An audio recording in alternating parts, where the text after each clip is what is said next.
Hello everyone, स्वागत है आप सभी का आपके अपने चैनल स्टडी विद चित्रलेखा में। जैसा कि आप लोग जानते हो, हम लोग यूपीपीसीएस प्रीलिम्स 2024 को टारगेट कर रहे हैं, जिसके लिए हम लोग जीएस के सेट पेपर्स कर रहे हैं और आज हम लोग सेट नंबर 22 करने जा रहे हैं। इससे पहले हम 21 सेट कर चुके हैं। अगर अभी तक आप लोगों ने ये क्लासेस नहीं देखी हैं तो आपको डिस्क्रिप्शन बॉक्स में लिंक मिल जाएगा, आप वहाँ पर जाकर के देख लीजिएगा। बहुत ही इम्पॉर्टेंट क्लास है, रिवीजन का एक बहुत अच्छा सोर्स है। तो रिवीजन जितना से ज़्यादा करेंगे उतना ही आपकी तैयारी पक्की होगी। अगर आज की क्लास आप लोगों को पसंद आएगी तो क्लास को लाइक कर दीजिएगा और शेयर भी करिएगा क्लास को अपने दोस्तों के साथ स्टडी ग्रुप्स में। अगर आप लोगों का कोई स्टडी ग्रुप, पीयर ग्रुप हो तो उसमें भी शेयर करिए। और अगर आप लोग चैनल पर पहली बार आए हैं और वीडियो को पहली बार देख रहे हैं तो चैनल को सब्सक्राइब ज़रूर कर दीजिएगा। सब्सक्राइब करने के बाद बेल आइकन प्रेस कर दीजिएगा, जिससे कि आने वाले सभी वीडियोस की जानकारी आपके पास सबसे पहले पहुंच जाएगी। तो आज की क्लास को शुरू करते हैं। आज की क्लास होने वाली है इकोनॉमिक्स की। इकोनॉमिक्स में हम बेसिक्स पढ़ेंगे इकोनॉमिक्स के, और इकोनॉमी, इंडियन इकोनॉमी के बारे में भी हम पढ़ेंगे। इकोनॉमी से रिलेटेड जो टर्म्स होते हैं उनको भी आज की ही क्लास में देखेंगे। तो आज की क्लास बहुत ही इंटरेस्टिंग और इम्पॉर्टेंट होने वाली है, तो क्लास में मेरे साथ अंत तक बने रहिएगा। आज का पहला क्वेश्चन देखते हैं। पहला क्वेश्चन जो है नेशनल इनकम से जुड़ा हुआ है। राष्ट्रीय आय की गणना किस विधि को औद्योगिक उत्पत्ति विधि के नाम से भी जाना जाता है? तो राष्ट्रीय आय, जिसे कि हम नेशनल इनकम कहते हैं, तो नेशनल इनकम की जो औद्योगिक उत्पत्ति विधि है उसे मूल्यवर्धित विधि कहा जाता है। ऑप्शन नंबर 3 हमारे क्वेश्चन का करेक्ट आंसर हो जाएगा। देखेंगे जीडीपी डिफ्लेटर से जुड़ा हुआ क्वेश्चन है ये, कि जीडीपी डिफ्लेटर के संबंध में निम्नलिखित कथनों पर विचार कीजिए। यहाँ पर हमारे पास 2 कथन दे रखे हैं, इनको पढ़ते हैं फिर हम आगे अपना उत्तर चूज करेंगे यहीं से। जब जीडीपी डिफ्लेटर यूनिटी से कम होता है तो नॉमिनल जीडीपी और वास्तविक जीडीपी से कम होती है। ये बिल्कुल सही बात है। जब जीडीपी डिफ्लेटर यूनिटी से कम होता है तो जो नॉमिनल जीडीपी होती है वो जो एक्चुअल जीडीपी होता है उससे कम होता है। तो पहला कथन सही हो जाएगा।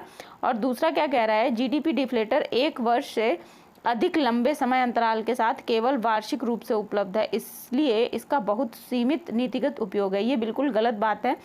1 वर्ष से लंबे समय अंतराल के नहीं जीडीपी डिफ्लेटर को जो है हाफ ईयरली भी कैलकुलेट किया जा सकता है। तो दूसरा वाला जो कथन सही है ये जो है ये गलत हो जाएगा, ठीक है, ये सही नहीं है।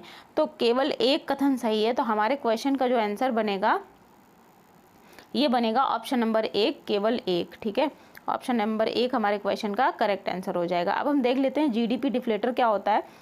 तो जीडीपी जो डिफ्लेटर है ये नॉमिनल जीडीपी और जो एक्चुअल जीडीपी होता है उसका जो अनुपात होता है, मतलब एनजी मतलब नॉमिनल जीडीपी, और वास्तविक जीडीपी मतलब एजी, एक्चुअल जीडीपी शॉर्टकट में लिखा हुआ है। इन दोनों का जो भी अनुपात होता है उसे जीडीपी डिफ्लेटर कहा जाता है, ठीक है। और जब भी मुद्रास्फीति का अध्ययन करना होता है, जानना होता है, तब जीडीपी डिफ्लेटर की कैलकुलेशन की जाती है, ठीक है। और मुद्रास्फीति को रोकने का भी ये एक साधन है, इसलिए जीडीपी डिफ्लेटर जो है बहुत ही ज़्यादा महत्वपूर्ण भी है। अब आएंगे हम अगले क्वेश्चन पर। अगला क्वेश्चन है कीन्स द्वारा प्रतिपादित उपभोग मांग निम्नलिखित में से किस किस पर निर्भर करता है, ये हमें बताना है। तो कीन्स ने एक कर्व बनाया था जिसमें उन्होंने उपभोग मांग को दिखाया था। तो ये जो उपभोग मांग है, आय, जनसंख्या, वहाँ पर रहने वाली जनसंख्या की प्रवृत्ति, आदतें, उनकी रुचियों सभी पर निर्भर करती है। तो हमारा जो करेक्ट आंसर हो जाएगा ऑप्शन नंबर 4 हो जाएगा हमारे क्वेश्चन का करेक्ट आंसर। कीन्स ने हमें यह बताया था कि उपभोग फलन विभिन्न संस्थागत कारकों पर निर्भर करते हैं, जिसमें धन, आय का वितरण, इसके साथ साथ मनोवैज्ञानिक तत्व जैसे कि बचत करने की प्रवृत्ति, जैसे जो इंडियन होते हैं उनमें ज़्यादा होती है। अगर हम पश्चिमी देशों की बात करें तो वहाँ पर बचत की करने की प्रवृत्ति जो है कम होती है, ठीक है। तो जीडीपी डिफ्लेटर नहीं, कीन्स का जो कर्व है, कीन्स ने जो बताया उपभोग फलन, ये यहाँ पर भी निर्भर करता है। अल्प अवधि में उपभोग फलन स्थिर रहता है, अर्थात उच्च से नीचे की ओर नहीं जाता है। अब हम देखते हैं अगले क्वेश्चन को। अगला क्वेश्चन है कि निम्नलिखित में से कौन सा सही है। यहाँ पर आपको 4 फॉर्मूले दे रखे हैं और इसमें से हमें बताना है कि कौन सा फॉर्मूला सही है। ये व्यक्तिगत प्रयोज्य आय जिसे पीडीआई कहते हैं, ठीक है, पीडीआई का फॉर्मूला दे रखा है, सही फॉर्मूला हमें बताना है। तो option number 3 PDI is equals to व्यक्तिगत आय माइनस व्यक्तिगत कर भुगतान जो इनकम टैक्स देते हैं माइनस गैर कर भुगतान, इसे ही पीडीआई कहते हैं, जिसे कि व्यक्तिगत प्रयोज्य आय कहते हैं। ऑप्शन नंबर 3 हमारे क्वेश्चन का करेक्ट आंसर हो जाएगा। अब हम देखते हैं कि ये कैलकुलेट कैसे की जाती है। नेशनल इनकम क्या होती है? नेशनल इनकम जो है वो होती है वो हिस्सा किसी राष्ट्र की इनकम का जो उसे परिवारों के द्वारा, वहाँ पर रहने वाले लोगों के द्वारा प्राप्त होता है, ये नेशनल इनकम होती है। अब इसे व्यक्तिगत आय के रूप में संदर्भित किया जाता है जिसे कि पर्सनल इनकम है, ठीक है। सबसे पहले हमें ये ध्यान देना होगा कि नॉमिनल इनकम जो कि फर्मों और सरकारी उद्यमों के द्वारा अर्जित की जाती है, लाभ का एक हिस्सा उत्पादन के कारकों के बीच वितरित नहीं किया जाता है। तो ये बहुत इंपॉर्टेंट पॉइंट है, इसको ध्यान रखना होता है कैलकुलेशन करते समय। उसके बाद हम कॉर्पोरेट टैक्स की बात करेंगे। कॉर्पोरेट टैक्स क्या होता है? जो फर्म्स होती हैं, जो कंपनीज होती हैं, वे जो अपनी इनकम पर जो टैक्स गवर्नमेंट को पे करती हैं उसे कॉर्पोरेट टैक्स कहा जाता है, ठीक है। जबकि कोई व्यक्ति अपनी इनकम पर जो टैक्स देता है उसे हम पर्सनल टैक्स कहते हैं, ठीक है, ये भी ध्यान रखिएगा। तो ये सारी बातें हो जाती हैं। अब हम आएंगे अगले क्वेश्चन पर। अगला क्वेश्चन है राष्ट्रीय आय के बराबर है। तो राष्ट्रीय आय जो है कारक लागत पर नेट राष्ट्रीय उत्पाद मतलब जीडीपी, ठीक है, इसी के बराबर होती है। तो ऑप्शन नंबर 2 हमारे क्वेश्चन का करेक्ट आंसर हो जाएगा। अगला क्वेश्चन क्या कहता है? अगला क्वेश्चन है राष्ट्रीय संतुलन आय तब होती है जब कुल आपूर्ति कुल मांग के बराबर होती है। संतुलित आय तभी होती है कि जितनी की मांग हो उतनी ही आपूर्ति हो, मतलब दोनों बैलेंस्ड होनी चाहिए। अगर मांग ज़्यादा होगी, आपूर्ति कम होगी, तो जो वस्तु है वो महंगी हो जाएगी। अगर आपूर्ति ज़्यादा होगी, मांग कम होगी, तो वो सस्ती हो जाएगी। ये दोनों जो है एक दूसरे के इन्वर्स रिलेशन में होते हैं। तो ये वाली बात भी आप लोग ध्यान रखिएगा, ठीक है। ये जो भी बात बताई है ये सारी यहाँ पर दे रखी है, आप लोग वीडियो पॉज करके इसको रीड कर सकते हो। अब हम आएंगे अगले क्वेश्चन, नेक्स्ट क्वेश्चन पर आते हैं। नेक्स्ट क्वेश्चन क्या कह रहा है? आय राष्ट्रीय आय लेखांकन के संदर्भ में एक फर्म की सूची के संदर्भ में निम्नलिखित कथनों पर विचार कीजिए। यहाँ पर हमें 3 कथन दे रखे हैं और इनमें से कौन सा कथन गलत है हमें ये बताना है, क्योंकि क्वेश्चन में ये देखना बहुत ज़रूरी है कि कौन सा कथन गलत है। तो यहाँ पे पहला कथन है, इसमें बिना बिके तैयार माल का स्टॉक शामिल है लेकिन कच्चा माल शामिल नहीं है जिसे एक फर्म अपने आगामी वर्ष से अगले वर्ष तक ले जा सकती है। ये बिल्कुल गलत बात है। कच्चे माल के साथ साथ जो तैयार स्टॉक होता है वो दोनों ही वहाँ पर सम्मिलित होते हैं। तो ये वाला ऑप्शन गलत हो जाएगा। एक वर्ष में एक फर्म की सूची के मूल्य में वृद्धि को फर्म द्वारा किए गए निवेश व्यय के रूप में माना जाता है। तो जितना भी इन्वेस्टमेंट कोई फर्म करती है वो उसके निवेश व्यय के रूप में जाना जाता है। तो दूसरा वाला सही बात है। तीसरा क्या कह रहा है? एक फर्म की सूची में परिवर्तन को एक निवेश के रूप में जाना जाता है। जो भी इंडेक्स होती है उसमें जो भी परिवर्तन होता है, घटता है या बढ़ता है, अगर बढ़ता है तो पॉजिटिव इन्वेस्टमेंट होता है, अगर घटता है तो निगेटिव इन्वेस्टमेंट हो जाता है। तो दूसरा वाला भी सही है, लेकिन हमें यहाँ पे बताना है कि कौन सा गलत है। यहाँ पर केवल एक गलत है। तो हमारे क्वेश्चन का जो करेक्ट आंसर बनेगा ये बनेगा ऑप्शन नंबर 1, केवल 1, ठीक है। अगले क्वेश्चन पर आएंगे। अगला क्वेश्चन है आर्थिक वृद्धि और विकास के संदर्भ में निम्नलिखित कथनों पर विचार कीजिए और इसमें हमें बताना है कि कौन सा कथन सही नहीं है, ठीक है, ध्यान दीजिएगा। सही नहीं है बताना है, मतलब कौन सा कथन गलत है। तो पहला क्या है? किसी वर्ष विशेष के दौरान आर्थिक विकास को केवल जीडीपी में प्रतिशत के रूप में मापा जाता है। ये बिल्कुल गलत बात है। जो आर्थिक विकास है वो केवल जीडीपी की प्रतिशत वृद्धि के रूप में नहीं नापा जाता है। वहाँ पर और भी चीज़ें देखी जाती हैं, जैसे कि इन्फ्लेशन हो गया, पर कैपिटा इनकम कितनी बढ़ी, कितनी कम हुई किसकी, और कितना हमारा वहाँ पे एफपीआई आया, ठीक है। ये सारी चीज़ें देखी जाती हैं किसमें? आर्थिक विकास में। केवल एक फैक्टर नहीं होता है, बहुत सारे फैक्टर होते हैं। तो ये वाला कथन गलत हो जाएगा। अगला क्या है? प्राकृतिक संसाधन और वित्तीय स्थिरता आर्थिक विकास को प्रभावित करने वाले कुछ कारक हैं। ये बिल्कुल सही बात है। आर्थिक विकास अभी जैसा कि मैंने बताया केवल एक फैक्टर पर निर्भर नहीं करता है, कई सारे फैक्टर्स पर निर्भर करता है। तो दूसरा वाला सही है। उनमें से एक है प्राकृतिक संसाधन और वित्तीय स्थिरता। तो जो गलत है ये हो जाएगा केवल एक, ऑप्शन नंबर 1 हमारे क्वेश्चन का करेक्ट आंसर हो जाएगा। यही सही नहीं है, दूसरा वाला सही है। ठीक है, नेक्स्ट क्वेश्चन पर आएंगे। अगला क्वेश्चन क्या कहता है, नेक्स्ट क्वेश्चन है, यदि किसी देश का वास्तविक सकल घरेलू उत्पाद, जिसे कि हम जीडीपी कहते हैं, ग्रॉस डोमेस्टिक प्रोडक्ट, उसके संभावित सकल घरेलू उत्पाद के बराबर है तो इनमें से कौन सा कथन सही है, हमें बताना है। ठीक है, अब इनको देखिए, रीड करते हैं। तो पहला है, अर्थव्यवस्था में कुल मांग और आपूर्ति संतुलित है। ये बिल्कुल सही बात है, अर्थव्यवस्था में मांग और आपूर्ति संतुलित होती है। मुद्रास्फीति अर्थव्यवस्था में बढ़ती। अब जब दोनों बराबर होते हैं, मांग और आपूर्ति संतुलित होती है, ऐसी स्थिति में इन्फ्लेशन भी जो है अर्थव्यवस्था में बढ़ता है, कि जहाँ पर दोनों चीज़ें इक्वल होंगी तो इन्फ्लेशन बढ़ेगा। तो दूसरा वाला भी सही हो जाएगा। ठीक है, तीसरा क्या है, अर्थव्यवस्था में कोई अनैच्छिक बेरोजगारी नहीं होती। ये बिल्कुल गलत बात है। बेरोजगारी इस प्रकार की अर्थव्यवस्था में होती है। अनैच्छिक बेरोजगारी के बारे में हम पिछली क्लास में पढ़ चुके हैं। अगर अभी तक आप लोगों ने वो क्लास नहीं देखी है तो लिंक डिस्क्रिप्शन बॉक्स में मिल जाएगा, आप लोग उसको देख लीजिएगा। बेरोजगारी के जितने भी प्रकार होते हैं, जैसे कि प्रचंड बेरोजगारी, अनैच्छिक बेरोजगारी, घर्षण बेरोजगारी, ये सारी चीज़ें हमने डिस्कस की हैं पिछली क्लास में। आप लोग पिछली क्लास को भी देख लीजिएगा। इस क्वेश्चन का जो करेक्ट आंसर बनेगा, चूंकि तीसरा गलत है इसलिए 1 और 2 सही हो जाएंगे, तो ऑप्शन नंबर 1 हमारे क्वेश्चन का करेक्ट आंसर हो जाएगा। नेक्स्ट क्वेश्चन पर आएंगे। अगला क्वेश्चन है, भारत में राष्ट्रीय आय की गणना में एक समस्या क्या है। तो देखिए, राष्ट्रीय आय की गणना में एक जो सबसे बड़ी समस्या होती है, देखिए, अल्प रोजगार, मुद्रास्फीति और बचत का निम्न स्तर, ये सारी चीज़ें कैलकुलेट हो जाती हैं। ये एक समस्या नहीं है। गैर मुद्रीकृत खपत जो है, ये सबसे बड़ी समस्या एक उत्पन्न होती है भारत की नेशनल इनकम कैलकुलेट करने में। ठीक है, तो ऑप्शन नंबर 4 जो है हमारे क्वेश्चन का करेक्ट आंसर हो जाएगा।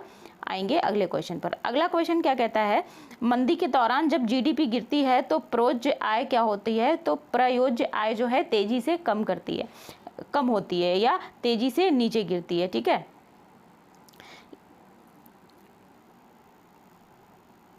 इस क्वेश्चन को हम लोग यहाँ पे करेक्ट करेंगे कि कम तेजी से नीचे गिरती है। ऑप्शन नंबर 1 हमारे क्वेश्चन का करेक्ट आंसर हो जाएगा। जब जीडीपी गिरेगी तो जो प्रयोज्य आय है वो कम तेजी से गिरेगी, क्योंकि मंदी चल रही है। मंदी में जीडीपी फिर गिरने लगती है, तो यहाँ पर आय से वो डायरेक्टली प्रोपोर्शनल हो जाता है। ठीक है, ऑप्शन नंबर 1 हमारे क्वेश्चन का करेक्ट आंसर हो जाएगा। नेक्स्ट क्वेश्चन पर आएंगे। नेक्स्ट क्वेश्चन है, सावधि हस्तांतरण भुगतान से आप क्या समझते हैं। मतलब फिक्स डिपॉजिट ये एक तरीके से है, इससे आप क्या समझते हैं। तो सावधि हस्तांतरण जो हमारे पास क्या होता है, यदि किसी व्यक्ति को वन साइड डेड ट्रांजैक्शन करना है, जिसमें कोई पैसा या वस्तु सेवा किसी दूसरे ने नहीं दी है और उसका आदान प्रदान नहीं किया जा सकता है, उसे ही हम क्या कहते हैं, सावधि हस्तांतरण। तो ऑप्शन नंबर 3 है, ये कह रहा है यह उस व्यक्ति को एक दिशिक भुगतान है जिसने इसके लिए कोई पैसा, वस्तु या सेवा नहीं दी है या उसका आदान प्रदान नहीं किया है। तो ऑप्शन नंबर 3 जो है हमारे क्वेश्चन का करेक्ट आंसर हो जाएगा। अगला क्वेश्चन देखते हैं, साधन लागत पर राष्ट्रीय आय के संदर्भ में निम्नलिखित कथनों पर विचार कीजिए। अभी साधन लागत आय के बारे में हमें देखना है कि हमारे क्वेश्चन में पहला कथन क्या है, हम देखते हैं। सही कथन के बारे में हमें बताना है। तो साधन लागत आय है कि इसका अर्थ किराया, मजदूरी, ब्याज और लाभ के रूप में नागरिकों द्वारा अर्जित सभी आय का योग है। ये बिल्कुल सही बात है। साधन लागत आय में ये सारी चीज़ें कैलकुलेट की जाती हैं। राष्ट्रीय आय की गणना करते समय हमें अप्रत्यक्ष करों में कटौती करनी चाहिए और बाजार मूल्य पर शुद्ध राष्ट्रीय उत्पाद में सब्सिडी जोड़ना चाहिए। तो राष्ट्रीय आय मतलब नेशनल इनकम का यही फॉर्मूला होता है कि अप्रत्यक्ष कर जो भी होते हैं वो माइनस कर दिए जाते हैं और जीडीपी जोड़ा जाता है, उसमें से सब्सिडी भी उसके साथ ऐड होती है। ठीक है, तो ये दोनों ही बातें सही है, मतलब पहला भी कथन सही है और दूसरा भी कथन सही है। तो हमारे क्वेश्चन का जो आंसर बनेगा ये बनेगा ऑप्शन नंबर 2। ऑप्शन नंबर 3 बनेगा, 1 और 2 दोनों सही हैं। ठीक है, नेक्स्ट क्वेश्चन पर आएंगे। भारतीय अर्थव्यवस्था के संदर्भ में कौन आरक्षित मुद्रा का हिस्सा है। तो अभी हमारे पास यहाँ पर 3 स्टेटमेंट हैं और हम देखते हैं कि इसमें कौन आरक्षित। प्रचलन में जो मुद्रा होती है उसको आरक्षित मुद्रा कहा जाता है। दैट मीन्स पहला जो है ये सही हो जाएगा। आरबीआई के पास बैंकरों की जमा राशि, जो बैंक्स होते हैं, छोटे बैंक्स होते हैं, जैसे आईसीआईसीआई बैंक हो गए, एचडीएफसी हो गया, जितने भी इन्वेस्टमेंट बैंक्स होते हैं, जो बैंकर्स होते हैं, उनकी जो जमा राशि होती है, जैसे सीआरआर के रूप में जो जमा राशि होती है, ये भी इसी में आती है। ठीक है, तो दूसरा वाला भी सही हो जाएगा। तीसरा है बहुपक्षीय संस्थाओं द्वारा आरबीआई के पास जमा, जो एनबीएफसीज होते हैं, अगर उनके पास कुछ रखते हैं आरबीआई के पास, तो ये भी वहीं पर जाएगा, कैलकुलेट होगा। तो 1, 2 और 3 तीनों ही सही बातें हैं। तो हमारे क्वेश्चन का जो करेक्ट आंसर बनेगा ऑप्शन नंबर 4, 1, 2 और 3। ठीक है, इसको ध्यान रखेंगे, बढ़ेंगे आगे। अगला क्वेश्चन है उच्च शक्ति मुद्रा क्या है। इसमें कौन कौन से टर्म शामिल होते हैं हमें बताना है। तो उच्च शक्ति मुद्रा में C+R+OD, ये जो फॉर्मूला नंबर 2 है, ऑप्शन नंबर 2 में जो फॉर्मूला है ये करेक्ट है। अब हम यहाँ पे देखते हैं कि उच्च शक्ति मुद्रा होती क्या है। ठीक है, ये जानना बहुत ज़रूरी है, अदरवाइज ये क्वेश्चन क्लियर नहीं होगा। तो आरबीआई और सरकार उच्च शक्ति मुद्रा का निर्माण करते हैं। अब आगे देखते हैं वाणिज्यिक बैंक भंडार और सार्वजनिक मुद्रा। जैसे कि सार्वजनिक मुद्रा क्या होती है, जो मुद्रा प्रचलन में होती है। हमारे यहाँ भारत में सार्वजनिक मुद्रा क्या है, नोट और कॉइन्स। ठीक है, इनका कुल योग उच्च शक्ति मुद्रा के रूप में जाना जाता है। बैंक जमा का विस्तार और नई मुद्रा का उत्पादन उच्च शक्ति वाले पैसों पर निर्भर करता है। एक वाणिज्यिक बैंक के भंडार उसकी जमा राशि पर आधारित होते हैं। तो उच्च शक्ति मुद्रा H=C+R+OD हो जाएगा। अब C क्या होती है, C होती है जो जनता के पास मुद्रा होती है वो। ठीक है, R क्या है, वाणिज्यिक बैंकों का नगद आरक्षित, मतलब जो कैश रिजर्व रेशियो होता है, CRR जो आरबीआई के पास बैंक्स रखते हैं उसकी बात हो रही है। OD मतलब आरबीआई के पास अन्य जमा जो भी होते हैं। ठीक है, तो ये फॉर्मूला बनता है उच्च शक्ति मुद्रा का C+R+OD। तो ये सारी चीज़ें क्लियर हो गई होंगी आई होप। अगर कोई डाउट है तो आप लोग कमेंट सेक्शन में पूछ सकते हो। अगले क्वेश्चन पर आते हैं। अगला क्वेश्चन है हॉट मनी। हॉट मनी किसे कहा जाता है, तो हॉट मनी जो है FII, जिसे फाइनेंशियल इंस्टीट्यूशनल इन्वेस्टमेंट कहा जाता है, FII, इसे ही हॉट मनी कहा जाता है। ऑप्शन नंबर 1 करेक्ट आंसर हो जाएगा। अब इसे हॉट मनी क्यों कहा जाता है एक बार देख लेते हैं। FII क्या है, FII एक निवेशक या निवेश निकाय है जो देश के बाहर मौजूद है। और हॉट मनी उन फंडों को संदर्भित करता है जो उन निवेशकों द्वारा नियंत्रित होते हैं जो सक्रिय रूप से अल्पकालिक प्रतिफल चाहते हैं। ठीक है, तो ये हॉट मनी हो गई, इसको ध्यान रखेंगे। इम्पॉर्टेंट और अच्छा टॉपिक है, अभी यूज़ हुआ है हालिया, ये न्यूज़ में रहा था, इसीलिए ये क्वेश्चन इम्पॉर्टेंट है, इसको ध्यान में रखिएगा।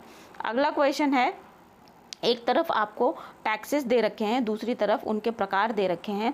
अब हमें इस सूचियों को दोनों को सुमेलित करना है कि जैसे जीएसटी किस प्रकार का कर है, तो जीएसटी जो है अप्रत्यक्ष कर है। जो कर या जो टैक्स व्यक्ति स्वयं सरकार को देता है वो प्रत्यक्ष कर कहलाता है, जैसे इनकम टैक्स। तो इनकम टैक्स की भी बात कर रहे हैं, जैसे जो कि यहाँ पे आयकर है। आयकर क्या होता है, प्रत्यक्ष कर होता है। कर राजस्व क्या होता है, कर राजस्व प्राप्तियाँ होती हैं। ठीक है, रेन्यू रिसीट्स इनको बोला जाता है। और पूंजी प्राप्तियां क्या होता है, पूंजी बजट होता है। तो 4 को डी से मैच हो जाएगा ये। तो इस तरीके से सूची 1 और 2 सुमेलित हो जाती हैं। इंपॉर्टेंट क्वेश्चन इस टाइप के पूछे जाते हैं, इनको अच्छे से पढ़ेंगे, ध्यान से रखेंगे इनको। अगला क्वेश्चन है, मुद्रा की मांग मुख्य रूप से भावी प्राप्तियों और व्यय की अनिश्चितता के कारण उत्पन्न होती है। तो यहाँ पे क्या रखना चाहिए, एहतियाती रखनी चाहिए, जिससे कि ये स्थिति उत्पन्न ना हो। ठीक है, ऑप्शन नंबर 4 हमारे क्वेश्चन का करेक्ट आंसर हो जाएगा। अगला क्वेश्चन है, मुद्रा की आपूर्ति के संदर्भ में निम्नलिखित में से कौन सा गलत कथन है। तो मुद्रा की आपूर्ति के संबंध में जो कथन गलत है वो हो जाएगा, एक अर्थव्यवस्था में अकेले मुद्रा का कुल भंडार अर्थव्यवस्था में समग्र तरलता निर्धारित करता है। ऐसी बात नहीं है, जो लिक्विडिटी होती है वो मुद्रा का कुल भंडार ही केवल निर्धारित नहीं करता है, वहाँ पे और भी फैक्टर्स होते हैं। तो ऑप्शन नंबर 1 हमारे क्वेश्चन का जो आंसर है करेक्ट आंसर हो जाएगा। और यहाँ पे ये बात भी ध्यान रखनी है कि कौन सा कथन गलत है। ठीक है, गलत कथन बताना है, तो यही पहला वाला ही गलत है, तो यही हमारे क्वेश्चन का करेक्ट आंसर हो जाएगा। अगले क्वेश्चन पर आएंगे। अगला क्वेश्चन है, निम्नलिखित कथनों पर विचार कीजिए। यहाँ पे हमारे पास 2 कथन दे रखे हैं और ये 2 कथनों में से हमें बताना है कि कौन सा कथन सही है। ठीक है, यह दोनों सही हैं। जो जोखिम भारित अस्थियां या परिसंपत्तियां और चालू देयताएं के संबंध में बैंक की पूंजी का अनुपात है, ये भी बिल्कुल सही बात है। यह बैंकों के लिए देनदारियों का भुगतान करने की क्षमता और ऋण जोखिमों तथा परिचालन जोखिमों का जवाब देकर बैंकों के लिए मानक निर्धारित करता है। ये दोनों ही अपनी अपनी जगह पर सही बातें हैं। तो हमारे क्वेश्चन का जो आंसर बनेगा ये बनेगा ऑप्शन नंबर सी। 1 और 2 दोनों ही कथन इसमें सही है। नेक्स्ट क्वेश्चन पर आएंगे, वित्तीय स्थिरता और विकास परिषद की अध्यक्षता किसके द्वारा की जाती है? वित्तीय स्थिरता और विकास परिषद की अध्यक्षता जो है केंद्रीय वित्त मंत्री करता है। तो इस समय वित्तीय स्थिरता और विकास परिषद की अध्यक्षता जो है निर्मला सीतारमण के द्वारा की जाती है। तो इसको ध्यान रखेंगे। नेक्स्ट क्वेश्चन पर आएंगे। नेक्स्ट क्वेश्चन है, निम्नलिखित में से कौन सा शब्द बताता है कि एक संस्था जो अपनी आर्थिक गतिविधियों का पीछा करने वाले व्यक्तियों की मुफ्त बातचीत का आयोजन करती है? तो इस तरीके की जो एक्टिविटी होती है उसको क्या कहा जाता है? मंडी कहा जाता है। तो ऑप्शन नंबर 4 जो है करेक्ट आंसर हो जाएगा हमारे क्वेश्चन का। एक संस्था जो अपनी आर्थिक गतिविधियों का पीछा करने वाले व्यक्तियों की मुफ्त बातचीत का आयोजन करती है। तो वो जो आयोजन होता है जहाँ पर व्यक्ति बैठकर बातचीत करते हैं उसको मंडी कहा जाता है। ठीक है, नेक्स्ट क्वेश्चन पर आएंगे। अगला क्वेश्चन है, भारत सरकार केंद्रीय सार्वजनिक क्षेत्र उद्यम में अपनी इक्विटी का विनिवेश क्यों कर सकती है? मतलब डिसइन्वेस्टमेंट क्यों कर सकती है, ये हमें बताना है। अब देखते हैं पहला क्या कह रहा है। तो पहला जो कथन है ये कह रहा है, सरकार विनिवेश से अर्जित राजस्व का उपयोग मुख्य रूप से बाहरी ऋण का भुगतान करने के लिए करना चाहती है। केवल यही एक फैक्टर नहीं होता है, ये गलत बात है। ठीक है, तो ये पहला वाला गलत हो जाएगा। सरकार अब सीपीएसई के प्रबंधन नियंत्रण को बनाए रखने का इरादा नहीं रखती है। किसी भी सरकार जो है किसी भी कंपनी का डिसइन्वेस्टमेंट करने से पहले बहुत बार सोचती है, कोई भी कंपनी बंद करने से पहले जो उसका मैनेजमेंट है किस तरीके से उसको नियंत्रण किया जाएगा और जो मान लीजिए वहाँ के जो एम्प्लॉयज़ हैं उनको कहाँ रखा जाएगा, क्या होगा। तो डिसइन्वेस्टमेंट में बहुत सारे फैक्टर्स होते हैं जो देखे जाते हैं, उसके बाद ही किसी कंपनी का डिसइन्वेस्टमेंट होता है। तो इस तरीके से क्या होता है, ये दोनों ही बातें गलत हो जाती हैं। तो इनमें से एक भी सही नहीं है। तो हमारे क्वेश्चन का जो आंसर बनेगा ये बनेगा ऑप्शन नंबर 4, ना तो 1 ना तो 2, दोनों में से एक भी सही नहीं है। तो ऑप्शन नंबर 4 हमारे क्वेश्चन का करेक्ट आंसर हो जाएगा। अगला क्वेश्चन है फिलिप वक्र से जुड़ा हुआ। तो शॉर्ट रन फिलिप वक्र नीचे की ओर झुका होता है, जिसका क्या अर्थ होता है हमें बताना है। तो जब शॉर्ट रन फिलिप वक्र हम बनाते हैं और वो एक तरफ झुका हुआ होता है तो इसका मतलब होता है मुद्रास्फीति और बेरोजगारी के बीच नकारात्मक समझौता। जब फिलिप कर्व बनाते हैं तो एक तरफ इन्फ्लेशन होता है, ठीक है, और दूसरी तरफ क्या होता है, बेरोजगारी होती है। एक तरफ झुका होने का मतलब है कुछ इस तरीके से, या तो एक्स एक्सिस पे झुका होगा या वाई एक्सिस पर झुका होगा। तो इन दोनों के बीच में निगेटिव संबंध होता है। तो ऑप्शन नंबर 3 जो है हमारे क्वेश्चन का करेक्ट आंसर हो जाएगा। और ये बात भी ध्यान रखिएगा, जो फिलिप कर्व होता है मुद्रास्फीति मतलब इन्फ्लेशन, बेरोजगारी, अनएम्प्लॉयमेंट के बीच में जो संबंध होता है उसको दर्शाता है। ठीक है, अगला क्वेश्चन क्या है, अल्प रोजगार कब होता है हमें बताना है। तो अल्प रोजगार करने की जो स्थिति होती है, अल्प रोजगार की जो स्थिति होती है वो स्थिति होती है जब काम करने वाले लोग अपनी क्षमता से कम काम करते हैं। ठीक है, जैसे मान लीजिए किसी व्यक्ति की क्षमता है 10 घंटे काम करने की, लेकिन वो 1 ही घंटे करता है, तो इसे अल्प रोजगार की स्थिति कहते हैं। ऑप्शन नंबर 3 हमारे क्वेश्चन का करेक्ट आंसर हो जाएगा। नेक्स्ट क्वेश्चन पर आते हैं, भारत में हेडलाइन मुद्रास्फीति किन पर आधारित है? तो जो हेडलाइन मुद्रास्फीति है ये उपभोक्ता मूल्य सूचकांक पर आधारित होती है, जो कि संयुक्त होता है, CPI कंज्यूमर प्राइस इंडेक्स, ठीक है, संयुक्त दोनों पर आधारित होता है। तो ऑप्शन नंबर 4 हमारे क्वेश्चन का करेक्ट आंसर हो जाएगा। नेक्स्ट क्वेश्चन पर आएंगे, बजट घाटे का मतलब क्या होता है हमें बताना है।